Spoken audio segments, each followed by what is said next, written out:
Hey, this is Russ. Every now and then people will ask me about how do you record yourself when you're riding your bike?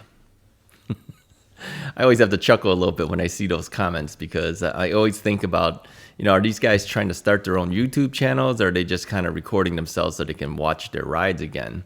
Well, no matter what you have for motivation of why you do it, the fact is you're on your bike and you're having fun, right? So here's how I do it. Let me just give you some real quick tips based on what I've done. And then again, if you want to put some stuff up on YouTube, that's up to you, right? Anyway, here's what I do. I use a GoPro Hero 10. I know that they have newer models out now. But the Hero 10 was what I originally started out with as I started using the GoPro. Well, actually, I take that back. The GoPro Hero 9 was the first camera I had. I ended up returning that and getting the 10 because I bought the 9 like a week before the 10 came out.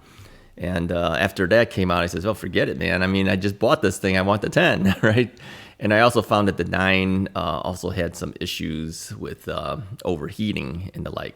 Now, not that the 10 doesn't overheat, because it does, but the 9 was worse, okay? So anyway, I use a GoPro Hero 10, and I use a chest mount. And then I put it on my chest, and then I ride. Now, the whole thing with the GoPros is they have stabilization, so as the bike is bouncing around, it doesn't make it look so jerky. I mean, if you just put your cell phone on your chest and tried to ride, it would be less stable looking. Even though the current models now, the current iPhones do have stabilization, the GoPro is actually a little bit better for that. Now, can you use your phone? Yeah, you could. But like I said, it's not going to be as stable, and it's not as easy to mount on your chest unless you buy specific things that'll do it. But yeah, get a GoPro is what I'm basically telling you, okay? Now, the GoPro cameras don't have the greatest audio. I have used the audio from a GoPro every now and then, simply because sometimes my digital audio recorder may malfunction for whatever reason. Usually it's because of batteries. So the GoPro does have audio, but is not the greatest audio. And you'll find that it usually picks up a lot of wind noise too. So whenever you see other types of YouTube videos, not specifically just e-bikes, but anybody that uses a GoPro out in the field and wind is blowing, you could usually hear it really, it's so overpowering that it's just like a rushing of low frequency rumble, okay? So I usually recommend that you use some type of external microphone system to do that with. I personally use a Zoom H4n digital audio recorder. That's a handheld digital recorder. And then I connect up a Shure lavalier microphone to it.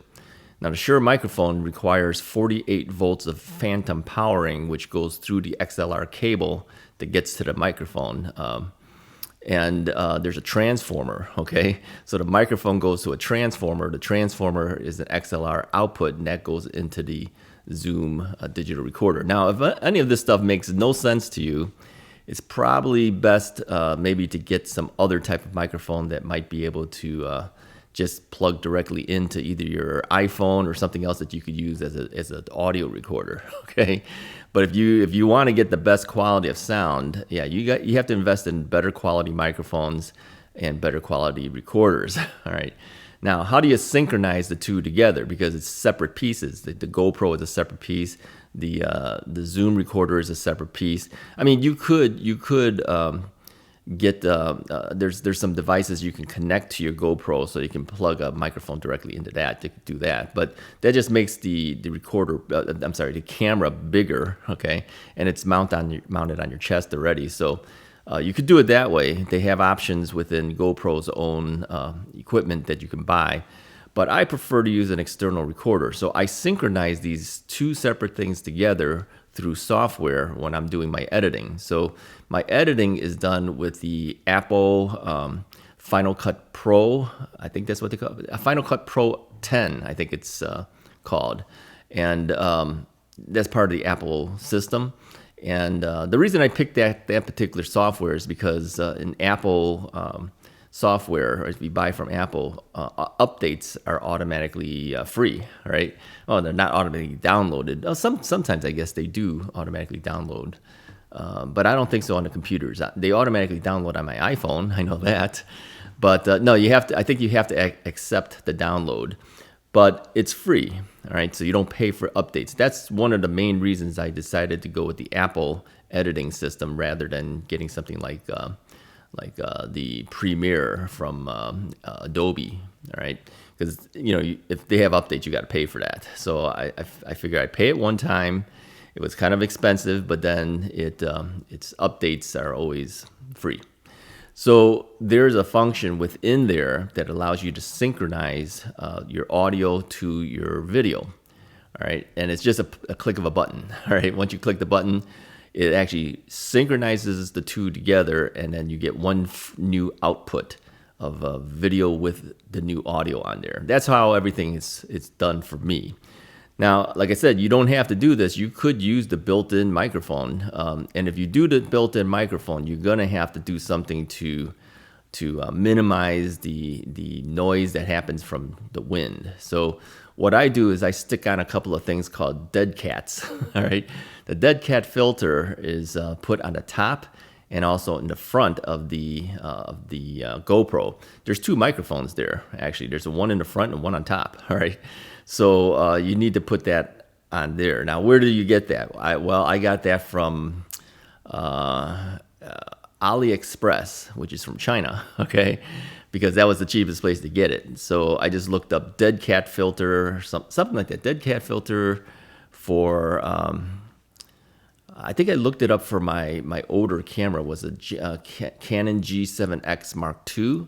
I think I just typed in something like dead cat filter for Canon G7X, something like that, and it found these filters that I can stick on. It's a double stick tape on with the filter. So I just stick those things onto the front and top of the GoPro. Now it makes it look kind of funny, but it does cut a lot of the wind noise. But the quality still is not as good as a quality microphone on a separate recorder. All right, but actually, what happens is when the Final Cut Pro connects the two things together, the audio and the video, what it's doing is it's listening for the audio that came off of the GoPro and matches that to the audio that was recorded to the digital audio recorder. That's how it knows how to connect the two. So if you didn't have good quality audio on the GoPro, as far as all the wind and all that stuff taken out, it wouldn't have an ability to connect very well. So this is why you have to kind of put some noise filtering device on the GoPro. All right. So it sounds like a lot of work, but it really isn't that hard. Once you've done it, then every time you go out and you record, it's pretty easy at that point.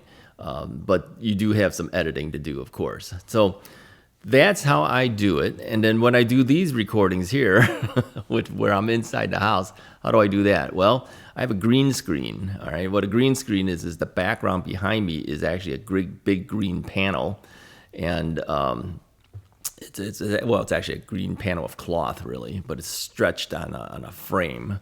So that green screen is filtered out automatically in the software when I do the editing. So what I do is I let it know that this part of me, which is the live recording of me, it's got a green screen behind it. So anything that is green is actually filtered out. All right. So since it filters out my entire background, when I put the other background behind it, which is the riding video that you're seeing here now, it looks like I'm just sitting on top of the riding video. All right. So you don't want to wear anything that's green because that's going to be filtered out. And anything that has reflections too, like if you're holding something that's metallic and it's reflective, if it reflects that green, it's going to wipe out that section of that object. Okay. So the green screen technique is actually pretty common. Most people know about this. Whenever you're watching TV and you're watching the weather guy and they're standing in front of that big map that they're pointing to, they're in front of a green screen. Okay, that's what they use also to remove the background, so it looks like they're standing in front of a big map. So anyway, that's how I do it. And if you're looking to record yourself, you should consider doing something like this as well. Now, can you use an iPhone to record? Yes, I'm using the iPhone 15 Pro Max right now to record me live here, okay? And then I take that footage and I put that on top of the riding video. So yeah, I do utilize my iPhone. I don't use it for when I'm recording as I'm riding my bike, but I do use it to get 4K footage so I could get myself on these types of videos. So there you have it. That's what I do. So if you ask me questions about how do you do your recordings, how do you do your videos, I just told you everything, okay? So if you go ahead and you do it, go ahead and put some stuff on YouTube, whatever. If you're doing it just for yourself, no problem. If you're trying to become a YouTuber, it could be a problem. And the reason is because it takes time to get the videos out so people can see it. So, I mean, if you do unique videos enough that people want to watch it and they share it and all that stuff, you can find yourself moving quickly on YouTube. But it does take time. For me, I think it took a good 2 years before anyone started really watching my videos and it started to spread a little bit. So you have to put time in to get the results on YouTube. It doesn't happen overnight. So there you go. Okay, hopefully you guys can use some of the information I gave you. If you record your own stuff and put it on YouTube, good luck to you. If you record your stuff for yourself, hey, might as well have some fun and relive the rides that you've done. Hey, if you like this video, go ahead and hit the like button, hit the subscribe button. I'll talk to you guys next time.